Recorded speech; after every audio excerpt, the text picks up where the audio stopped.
The first armed United Nations peacekeepers were sent to the Sinai Peninsula in 1956, following an invasion by British, French, and Israeli troops aimed at seizing the Suez Canal from Egypt. Canada's foreign minister at the time, Lester Pearson, proposed the intervention at the United Nations. Of an emergency international United Nations force. He was later awarded the Nobel Peace Prize. Since then, UN peacekeeping troops have patrolled many other conflict zones, with Canadian forces often in a lead role. Peacekeeping became crucial to how Canadians view their country.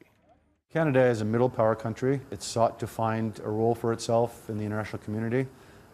Being an enforcer or a colonizer is not something that's inherent in the Canadian nature, but to be an honest broker, to do some good in the world, to offer the services to development and to peace.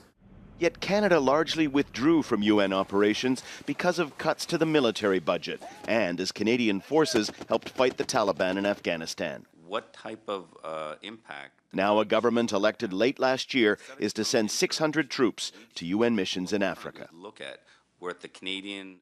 A reminder of how important previous missions have been in this park north of Toronto, a plaque with the names of hundreds who lost their lives serving under the UN flag. Taking part in UN peacekeeping is something many Canadians have long been proud of, and you can see it here in this carefully tended memorial.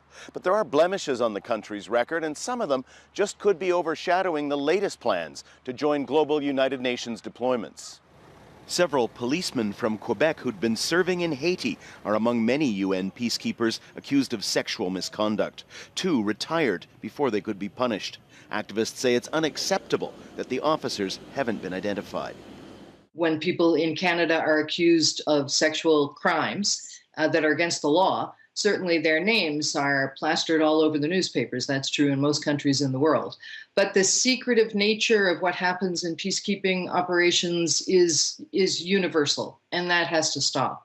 The Canadian government says training and awareness will be central to future participation in UN missions, and personnel will be held to the highest standards. The country that helped found UN peacekeeping 60 years ago is recommitting itself to wearing the blue helmet. Daniel Lack, Al Jazeera, Toronto.